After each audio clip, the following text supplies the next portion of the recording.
증상이 뭐냐면 현직 의사가 말하는 사람이 죽기 전에 나타나는 증상에 대한 얘기입니다. 한 3분 정도 되니까요.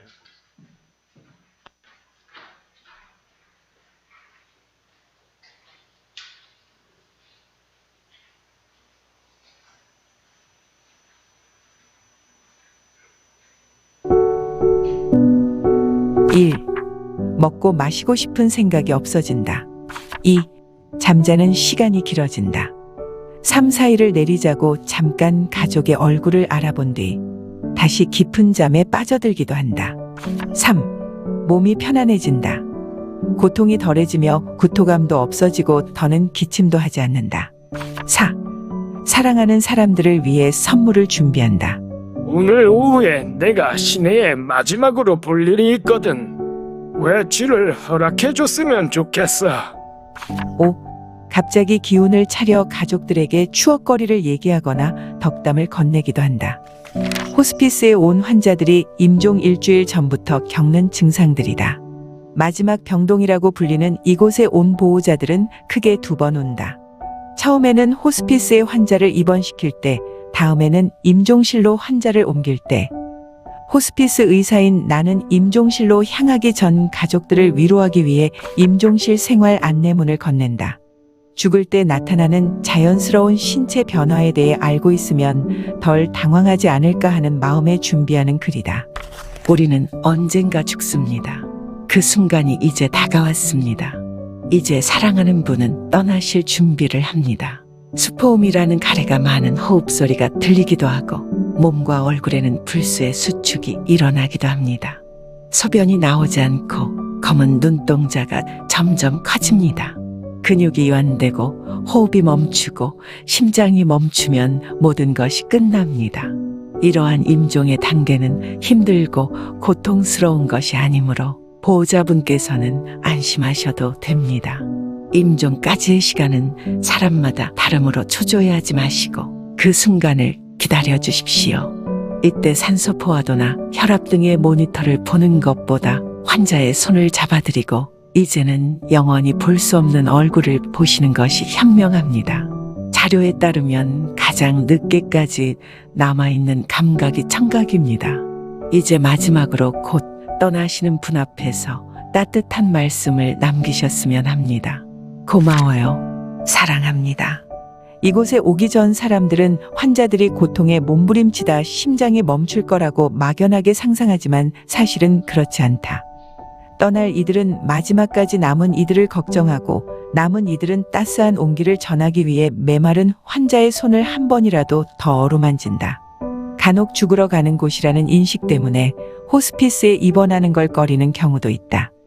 하지만 이곳에도 삶이 있다. 떠나는 길이 외로울까 임종실의 벽화를 그리는 봉사자, 노래 교실이 열릴 때마다 자신의 18번 곡을 흥겹게 부르는 환자, 웃으며 이별 여행을 떠나는 환자와 가족들. 나는 이들이 죽음을 준비하는 과정을 지켜보면서 아이러니하게도 삶을 배웠다. 그리고 나의 마지막 모습은 어떨까를 마주하고 살아갈수록 점점 더 성숙해지는 나 자신을 발견하게 됐다. 글을 쓸 때 마지막 문장을 먼저 생각하면 글 흐름에 일관성이 생기고 완성도 높은 작품이 완성되듯이 인생도 글쓰기와 다르지 않다. 여러분도 시간과 마음을 투자해 자신의 마지막 모습을 용기 있게 마주해보면 좋겠다. 삶은 마지막을 생각하는 순간 더 찬란해지는 법이니까. 이 책은 죽음에 관한 동화가 아니다. 누구나 한 번쯤 겪어야 할 삶에 대한 이야기다. 불 켜셔도 됩니다. 이제 이게 호스피스 병동의 전문 의사 선생님이 여러 이제 그 마지막 임종을 이제 이렇게 바라보면서 이제 이 정도로 요약을 해서 사람이 죽기 전에 이런 일이 나타난다, 이제 이런 얘기를 말해주는 영상입니다. 이 세상에서 가장 중요한 것이 있다면 저는 그것은 생명이라고 생각합니다. 생명. 우리뿐만 아니라 살아있는 모든 이 생명체는 그 생명 그 자체가 제일 중요하다는 거예요. 여러분, 우리가 문을 한번 열기 위해서 이게 그 손잡이에 손을 잡잖아요. 이렇게 손을 잡을 때 그때 이 세포가 수천억이 죽는답니다.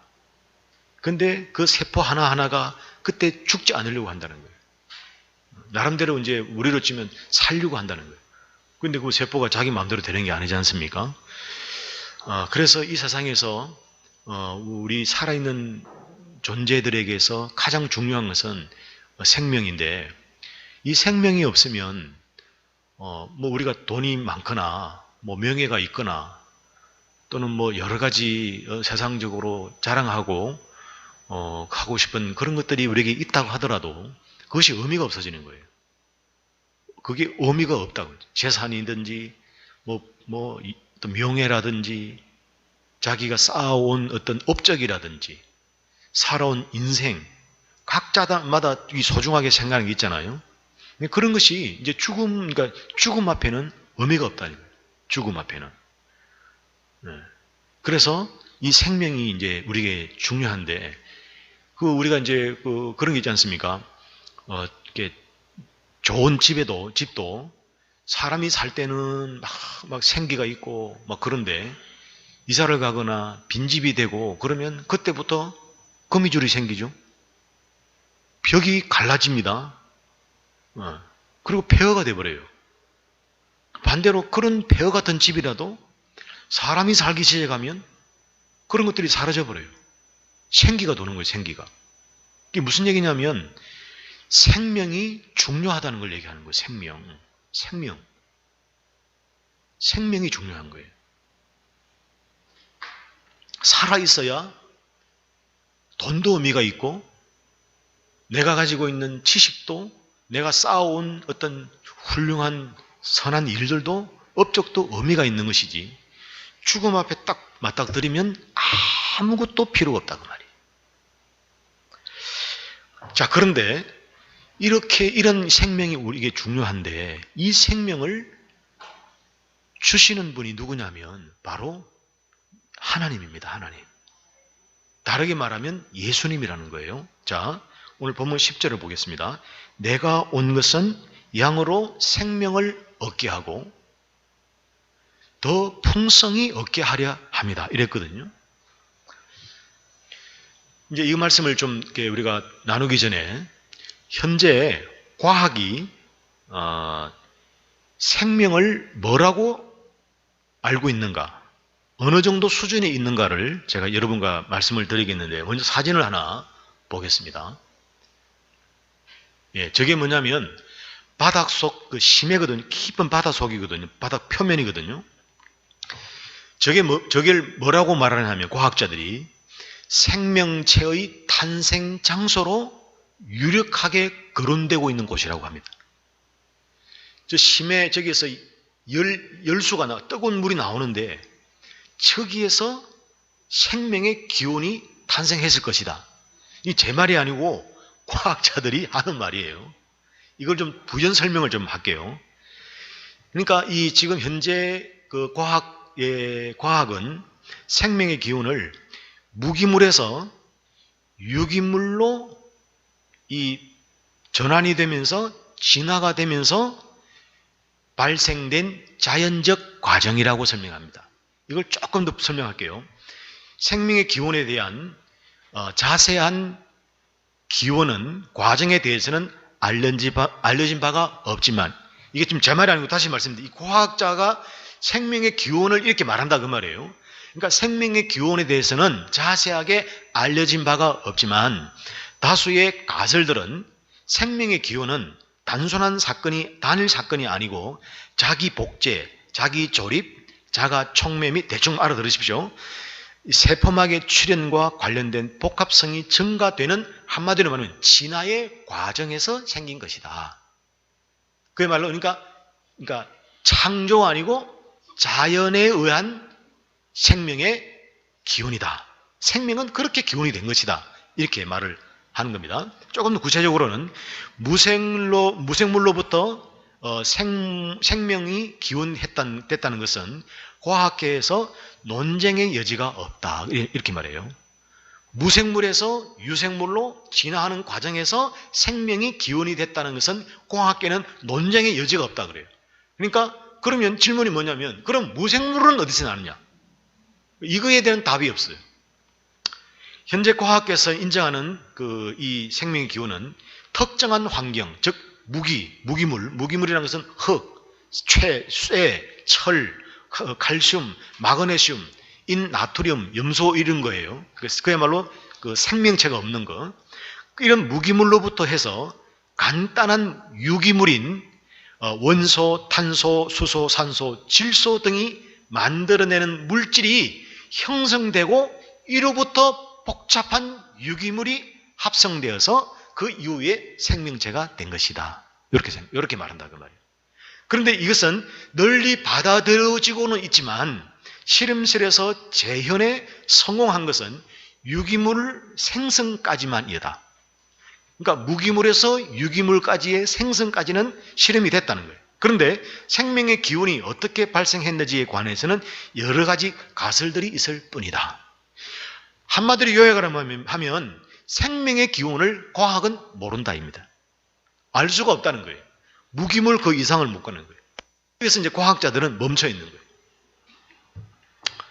그런데 이제 이 성경은 이 생명을 뭐라고 말을 하냐면, 잠시 제가 말씀드릴 요 내용들은 조금 어렵기 때문에 설명 살짝만 하고 넘어가고, 오늘 이제 초신자 대상으로 설교하는 것이라고 했으니까 그렇게 하겠습니다. 먼저 생명은 자연적인 생명을 말합니다. 자연적인 생명부터 인간의 생명 전체를 포함하는 것으로서 그 생명체들이 생명을 가지고 살아가는 기관들 포함한 것도 생명이라고 얘기를 해요. 이게 전부 성경에 있는 건데 제가 구조를 이제 저한테는 있지만 여러분들에게 나누지 않았어요. 왜냐하면 이거를 하나하나가 여러분에게 구체적으로 설명을 해야 생명이 그렇게도 설명이 되고 이렇게도 설명이 되고 해서 생명을 설명이 되기 때문에. 그러나 지금 제가 지금 초신자를 대상으로 설교한다고 그랬잖아요. 그래서 넘어간다 그 말이에요. 또 이 생명을 성경은 하나님의 말씀 앞에 딱 서 있는 그 자체를 생명이라고 표현을 해요. 이것도 성경에 딱 나와요. 그리고 하나님에게로 돌아가는 것. 이스라엘 백성은 하나님으로 떠났다가 돌아오기도 하고 그러잖아요. 이게 전부 다 성경에 있습니다. 그러니까 하나님 앞으로 돌아가는 것 자체를 생명이라고 본다고, 하나님. 그리고 하나님의 말씀을 곧 생명이라고 하고, 또 이 생명은 이 세상의 어떤 것과도 비교할 수 없는, 어떤 값으로도 매길 수 없는 최고의 가치가 가지는 것이 바로 이 생명이라고 성경이 말하고 있습니다. 그리고 이 생명은 이 현세의 생명도 생명이지만 내세의 생명과도 연결되는 이 폭넓은 것이 성경이 말하는 생명이다 하는 것이죠. 이게 이제 기본적인 성경이 말하는 이제인데, 이렇게 얘기를 하면 사실 초신자는 못 알아들어요. 여러분이니까 제가 이게 안 하려다가 이제 하는 건데, 자, 그러면 이 생명을 일반적으로 표현을 하면 뭐냐면, 일반적으로 이 생명은 뭐냐면 죽음과 대립적 위치에 있는 겁니다. 이게. 그러니까 죽음과는 반대이지만 좀 더 적극적으로 설명하면 구체적으로 죽음과 대립이 뭡니까? 서로 싸운다는 거예요. 서로 맞지 않다는 거예요. 서로가 이게 하나가 안 된다는 거예요. 이게. 죽음이면 죽음이고 생명이면 생명이지, 죽음과 생명이 섞여 있을 수가 없다는 거예요. 이게. 그래서 대립적인 관계라는 거예요. 뭐가요? 생명이라는 것은 죽음과 대립적 관계에 있는 것으로서 지금 살아있다는 것은 뭐냐면 생명이라는 거예요. 지금 생명 가운데 있다는 거예요. 우리가 지금 적어도 육체적으로 안 죽었잖아요.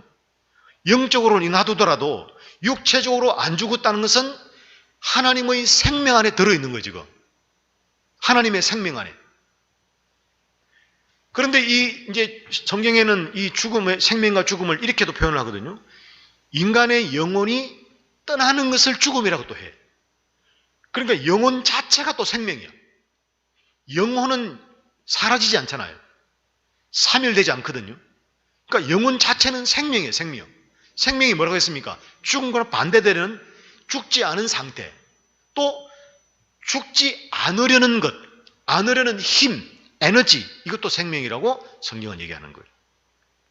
그런데 성경은 사람이 살아있다는 것은 하나님이 이 흙으로 사람의 육신을 만들고 그 코에 생명을 불어넣음으로써 생명이 됐다고 얘기하거든요. 그때 비로소 하나님은 온전한 한 사람으로 이제 표현을 하신 거예요. 창세기 2장 7절에 여호와 하나님이 이 땅에 흙으로 사람을 지으시고 생기를 그 코에 불어 넣으시니 사람이 생명이 된지라. 여러분, 이런 구절들은 기존 교인들에는 닳고 다를 정도가 아니라 들으면 안 들릴 정도로 너무나 흔한 말씀이에요. 새신자에게는, 이런 말씀을 한 번도 들으지 못한 사람에게는 뭐라? 하나님이 사람에게 포에 바람을 불어넣으니까 사람이 생명이 됐다고? 이런 것은 설교 한편에 이 구절 하나가 설교 끝날 때까지 이 사람은 묵상합니다. 어떤 사람에게는. 무슨 말인지 이해되시죠? 그래서 이 창세기 2장 7절은 뭐냐면 하나님의 생기가 불어넣어져 있는 사람이 살아있는 사람. 그 생기가 떠나거나 없을 때는 죽은 사람.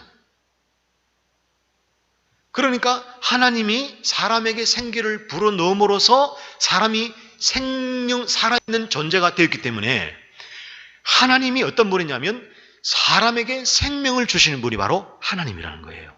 여러분, 우리가 지금 살아있고 또 살아있으려고 하고 하는 이 모든 것은 하나님이 우리에게 생명을 주셨기 때문인 줄로 믿습니다. 그래서 우리가 지금 숨쉬고 호흡하고 육체가 있고 우리 영혼이 그나마 하나님을 소망하고 바라는 이 자체가 뭐냐면 하나님 우리에게 생명을 주셨기 때문에 나타나는 일들이라는 것입니다. 시편 36편 9절에 진실로 생명의 원천이 주께 있사오니 주의 빛 안에서 우리가 빛을 보니다. 생명의 원천, 그러니까 생명의 뿌리가 하나님에게 있다는 거예요. 생명의 뿌리, 시작.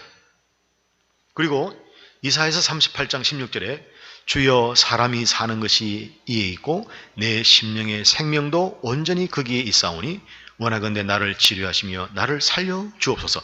여기서 이제 사람이 사는 것, 이게 무슨 얘기냐면 다 살고 싶어 한다는 거죠.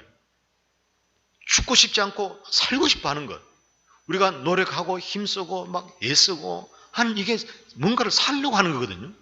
그의 목적과 가치가 신앙적이냐 아니냐의 문제지, 인간은 본능적으로 지금 하나님이 생명을 줬기 때문에 안 죽으려고 하는 거예요. 그게.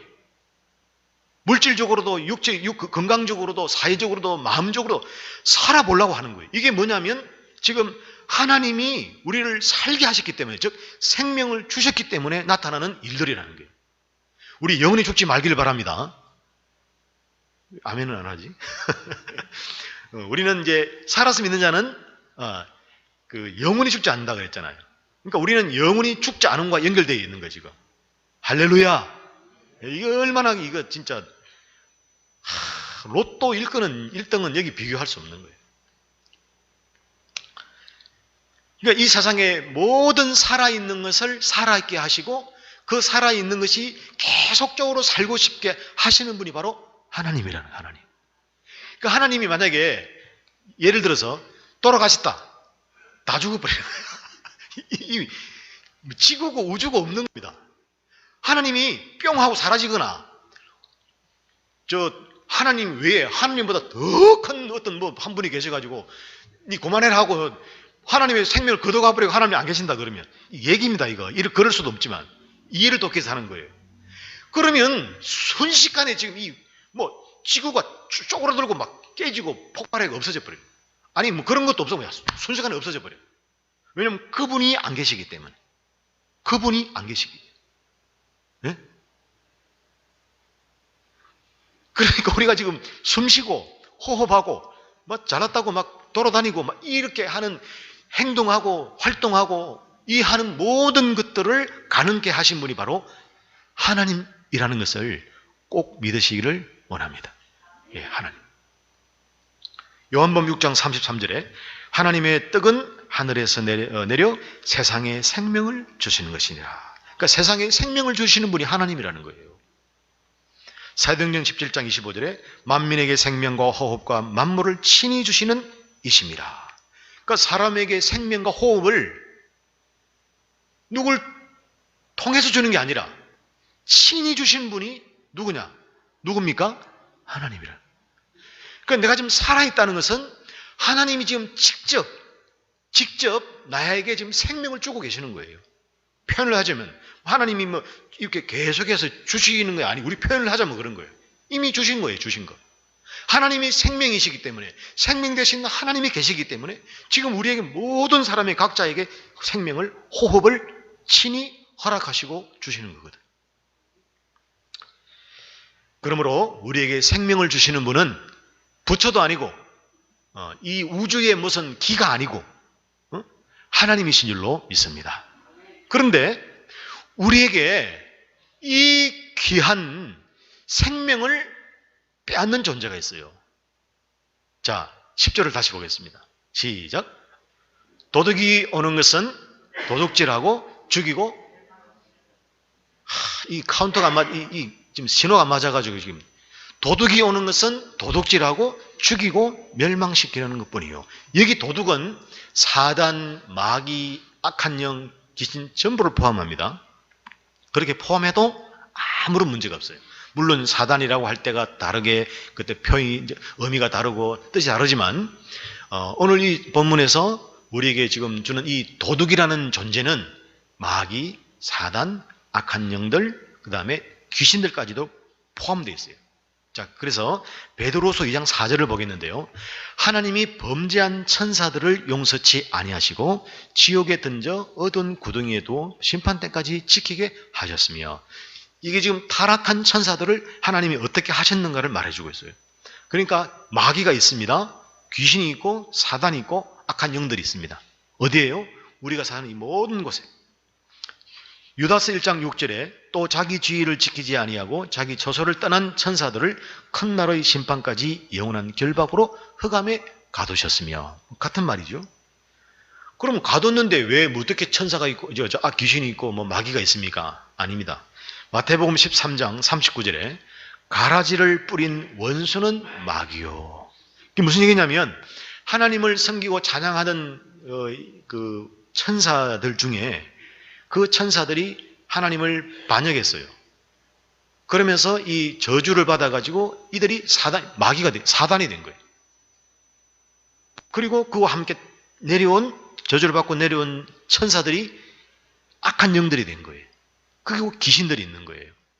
이들이 제한적이지만 사람들로 하여금 하나님이 주시는 생명을 받지 못하도록 가라지를 뿌린다는 거예요.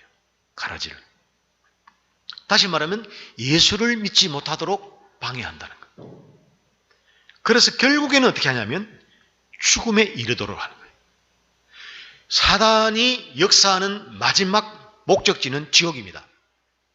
예. 하나님의 역사의 마지막은 생명이고 천국입니다. 그러면 이 도둑이 무엇을 도둑질하느냐? 물질 만능주의입니다. 저는 이 부분에서 많은 아픔을 받았기 때문에 사람들의 마음을 좀 알아요. 저는. 가난한 사람은 가난한 대로 한이 맺혀 있고, 그 한이 뭡니까? 한번 싸워보겠다는 건 내가 돈하고. 네가 이기나 내가 이기나. 그게 뭡니까? 사단이 역사하는 물질 만능주의의 증거예요. 우리의 싸움은 혈과 육의 싸움이 아니고 이 땅의 것이 아니에요. 남편도 아내도 부모도 자식도 동료도 친구도 나도 내가 아니에요. 인본주의를 뭐라냐면은 우리 인생은 자기와의 싸움이다 그래요. 이게 설득력 있잖아요. 왜냐하면 내 인생의 문제는 모두가 나로부터 비롯되고 나로부터 발현되는 것이니까. 그러니까 이게 하나님 쪽으로 와보면 그게 아니라니까. 그게 어느 정도는 그게 우리가 현실을 살아가는 거기 때문에 자기와의 싸움도 일부분 있긴 있습니다. 그러나 인생의 승패는 나와의 싸움이 있는 것이 아니라 하나님과의 싸움이 있는, 영적인 싸움이 있어요. 영적인 싸움. 하나님의 말씀 한 줄을 내가 어떻게 먹었느냐 평생에, 그것에 따라 인생이 결정나는 거예요. 그러니까 마귀 도둑은, 귀신 악한 영들은 우리로 하여금 어떻게 뺏어가냐면 물질 만능주의를 계속 주입하는 거예요. 그래서 돈 얘기만 나오면요, 자다가도 일어나면 자다가도 모든 가치를 돈에 두는 거예요.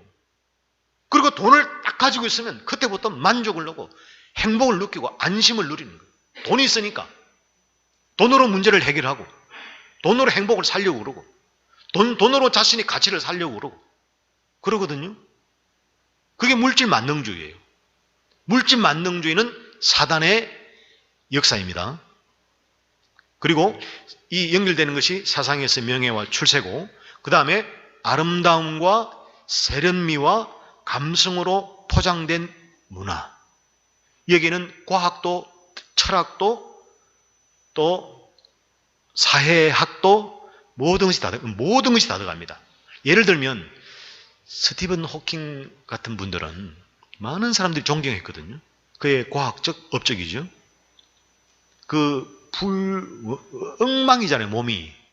그럼에도 그가 이루어낸 과학적 업적을 통해서 인류를 발전시키다 하거든요. 인류를 발전시킨다는 것으로 그를 존경해요. 이거 자체가 바로 사단의 역사입니다. 그러니까 저런 과학자에 의해서 나의 인생이, 우리의 인생이 점점 과학적 진보를 통해서 더 나아질 것이라고 생각하게 하는 것이 바로 이런 사람이나 이런 문화를 통해서 사단이 역사하는 거다. 그 말이에요. 예? 이해가 되십니까? 훌륭한 인물, 사람들을 매료시키는 아름다운 설득력 있는 문장들, 한 편의 소설을 읽고 거기에 내 마음이 뺏기고 내 마음이 공감이 되고 그 사람이 나인지 내가 그인지, 그러면서 그의 아픔과 슬픔과 성공과 실패가 함께 뒤섞이면서 결론이 어디 갑니까? 나도 저런 인생을 살아야겠다. 이게 바로 문화를 통한 사단의 역사예요. 인간을 창조하신 하나님을 보게 하는 것이 아니라 사람을 보게 하고 사람의 성공을 보게 하고 세상을 보게 하는. 그래서 결국은 어디로 끌고 가느냐? 지옥으로 끌고 가는 것이 바로 사단의 역사라니까. 이게 도둑인 마귀와 사단과 악한 영과 귀신이 하는 거예요. 그래서 잔뜩 이 세상의 맛에 취하게 만들어서 하나님 나라를 보지 못하고 결국에는 예수를 믿지 못하게 하는 것. 이것이 마귀, 도둑이 하는 일입니다. 그러니까 마귀나 사탄과 귀신은 막 우리가 전선의 고향 같은 데 보는 데 머리를 헝클고 막 소복 입고 막 입에 피를 흘리고 막 이빨을 드러내고 막 손가락에 이렇게 긴 걸 가지고 막 히 하면서 나타나는 게 아니라고요. 그게. 우리는 과거에는 전부 귀신은 그런 건 줄 알았어. 마귀는. 그거는 시대적으로 그렇게 악한 년들을 그렇게 봤지만 알고 보니까 그게 아닌 거야. 선한 천사처럼 성공이라는 이름으로, 명예라는 이름으로, 자기라는 인본의 이름으로, 자기의 인본. 여러분, 사람의 결국이 뭡니까? 죽음이에요. 사람의 결국은. 아까 우리 사람이 죽는 마지막 그걸 봤지만 여기 있는 사람 모두는 저기 갑니다. 저 과정을 겪지 않은 사람이 한 사람도 없어요. 젊은이는 늙은이를 손가락질 하지 않아야 됩니다. 늙은이는 젊은이를 함부로 뭐라고 해서도 안 되고, 우리가 인생에 문제가 있고 바람이 있다면 하나님을 향해서 의지하면서 기도할 뿐이지. 저는 예전부터 그래요. 연세가 드실수록 일을 해야 된다. 취직을 하든지 해서 죽을 때까지 그게 노예가 아니에요. 그게 활동이다, 활동. 예? 앞으로 우리 고령사회인데 더 그렇죠. 그러니까 돈이 되고 안 되고를 떠나서 정말 의미 있고 가치 있는. 그래서 저는 막 오며 가면서 아이들 출퇴근이 아니고 통학 시간이 되면 노인분들이 거의 70대 이상들이에요. 좁게 입고 수신호 가지고 횡단보다 그거 하거든요. 언뜻 보면 아이고 얼마나 할 게 없으면 저거 할까 싶지만, 여러분 그분들에게는 그거 그 시간 전 출발하고 마치고 모여서 그러고 커피라도 한잔한 그게 얼마나 소중하겠어요. 젊은 애들이 막 아침 일어나서 막 컴퓨터 하고 막 일하고 막 성취감을 느끼는 건 걔들한테는 그게 보람이 있는 짓이지만 연세 드신 분들은 그게 보람이 있는 거예요. 그게. 그래서 저는 가끔 가다가 신호가 맞거나 타이밍 맞고 하면요 꼭 인사합니다. 어르신, 아버님, 어머니 수고하십니다. 그러면요 그 무표정 하는 분들이요 화색이 확 밝아져요. 상황만 되면 뭐 음료수도 드리고 뭐 용돈도 드리고 싶은데 그거는 뭐 될 수 없으니까. 그러니까 제가 무슨 얘기를 하냐면, 사단은, 마귀는 우리 인생을, 우리의 영혼을 도둑질하기 위해서, 하나님이 주시는 이 생명을 우리가 받아 누리지 못하기 위해서 여러 가지로 우리를 막 미혹시키고 시험하고 넘어뜨리게 하고 꼬시고 달래고 유혹해서 유혹을 한다는 거예요, 그게. 그래서 우리는 그런 것들을 분별할 수 있어야 돼요. 분별할 수 있어야 돼요. 그래가지고 결국은 뭐 예수는 4대 성인 중에 한 명이지, 종교는 다 그게 그 같은 거다, 뭐 길은 다르지만 목적지는 다 인간답게 선하게 살기 위한 것이지, 그런 생각을 하게 하는 거예요. 여러분 주위에 그런 사람 많잖아요. 그래서 그런 생각이 결국은 뭡니까? 예수를 믿어도 고만, 안 믿어도 고만인 거예요. 그 예수를 믿어도 고만, 안 믿어도 고만이라는 생각을 딱 가지게 하는 거예요. 그러니까 여러분 아이들 보십시오. 교회 보면 영혼이 없어요. 영혼이. 아무런 영혼이 눈빛에도 벌써 초점이 없어. 내가 여기 왜 왔는지 부모 따라와가지고 앉아가지고 시간 허비하는 것 같고, 지금 빨리 나가 친구들하고 막 게임하고 말이지, 막 자기 막 재밌는 거 하고 해야 되는데, 예배 시간을 보시면 전부 핸드폰 보고 앉아서 핸드폰, 카톡하고 유튜브 보고 지 할 일 다 해요. 그게 뭡니까? 사단이 그냥 완전히 뒤엎은 거예요. 뒤엎은 거. 왜 그렇게 합니까? 하나님이 주시는, 지금 자기도 누리고 있는 그 생명을 더 풍성하게 하시는 하나님의 생명을 누리지 못하게 하기 위해서 눈 가리고 귀 가리고 마음을 가려가지고 말이에요. 그럼 어디에 다 열려있느냐? 세상에 다 열린 세상으로. 세상적으로는 막 눈에 보이는 형이상학적인 것에는 마음을 다 가 있는 거예요. 그러나 기억하십시오. 이 세상은 이 생명의 기운을 밝히지 못하고 있다는 거예요. 그래서 생명의 기운을 모르기 때문에 어떤 일들이 생기느냐? 내가 어디서 왔는지를 확신을 못합니다. 그러니까 어디서 왔는지를 모르는 거죠. 그러니까 어디서 왔는지를, 출발을 모르니까 어떻게 살아야 할지를 모르고, 사람들이, 세상이, 도둑이 가르쳐 주는 것만 주입을 받는 거예요. 그래서 하나님의 말씀을 들으면요, 딱 기가 막히는데, 길을 닫아버리는데, 세상의 말을 하면 그냥 그대로 받아야 돼. 그대로 받아야 돼. 그래, 세상에는 서성이 많은데, 세상 롤모델은 많은데, 하나님은 롤모델이 아니야. 성경은 자기 인생의 지침이 아니에요. 왜냐하면 이건 돈을 약속한 게 아니거든. 성공을 약속하지 않거든. 눈에 보이지 않는 영원한, 지금 당장 누리는 것도 아니고 영혼을 얘기하거든요. 그러니까 어떻게 하겠습니까? 젊은이들, 아이들 전부 눈에 보이는 연예인, 성공, 세련됨, 눈에 보이는 가치, 문화, 이런 거에 이런 걸 따라가는 거예요. 그런데 그 마지막이 어느냐? 바로 지옥이고, 우리에게 생명의 기원을 말씀해 주시는 하나님은 우리에게 이 생명을 통해서, 이 생명을 풍성히, 이 풍성이란 말은 부족함이 없고 더 이상 무언가가 필요하지 않은 완전한 상태를 말해요. 이 생명을 주시기 위해서 하나님은 우리에게 오늘도 이 말씀을 우리에게 하고 있는 줄로 믿습니다. 말씀을 정리하겠습니다. 누가복음 12장 20장에 보면, 20절에 보면 하나님은 이르시되 어리석은 자여 오늘 밤에 내 영혼을 도로 찾으리니 그러면 내 준비한 것이 누구의 것이 되겠느냐 이랬어요. 사람의 영혼이 가장 중요하기 때문에 내가 너의 영혼을 거두어 버리면 그것은 너에게 아무런 소용이 없다는 거예요. 그 얘기는 뭐냐면 네 영혼이 중요하다는 거예요. 네 영혼이 가장 너에게 중요하다. 즉 네 생명이 중요하다는 거예요. 내가 너에게 준 생명, 그 생명을 더 풍성히 하는 것이 더 중요하다는 거예요.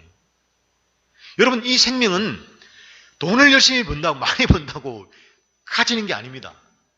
세상에서 학벌이 좋고 공부를 많이 했다고 억만분의 1도 가질 수 있는 게 아니에요. 이거는 오로지 하나님의 은혜로 주실 때만 가능한 거예요. 이것을 지금 하나님은 주시려고 오늘 이 말씀을 하시는 거예요. 또 야고보서 4장 14절에 내일 일을 너희가 알지 못하는도다. 너희 생명이 무엇이냐? 너희는 잠깐 보이다가 없어지는 안개니라. 육신의 생명은 잠깐 보이다가 없어지는 안개와 같은 것이라고 했거든요. 제가 이제 올해 57인데 7인 8인가 저도 잘 나를 잘 모르겠어요. 근데 이제 제가 보면 지금 보면 이 60이라 치고 60 인생이 한 살대로 기억이 없지만 시간적인 느낌으로는 어제 같아요. 저보다 더 연세가 많으시는 분은 더 절감할 겁니다. 그러니까 우리의 이 생명은 잠깐 보이다가 없어지는 안개와 같다는 말은 진리입니다. 진리. 이거를 이제 누가 실감을 못하냐면 나이가 어린 사람들은 지금 자기 꿈이 막 도둑이 주는 꿈을 가득 채워져 있거든요. 희망, 꿈, 비전, 막 꿈을 그립니다. 막 자신의 인생을 어떻게 살고 막 자기는 뭐 어떻게 하면 막 어떻게 하고 막 돈을 벌면 어떻게 하고 막 뭐 결혼을 하면 어떻게 하고 막 쫙 그러고 살아봐. 지옥이 많은지 천국이 많은지. 여러분, 지옥 같은 인생을 많이 경험할수록 확률적으로는 예수 믿을 가능성이 많습니다. 반대로 이 세상의 삶이 천국이면 진짜 천국 안 바라봐요. 의미가 없는데 지금이 천국인데.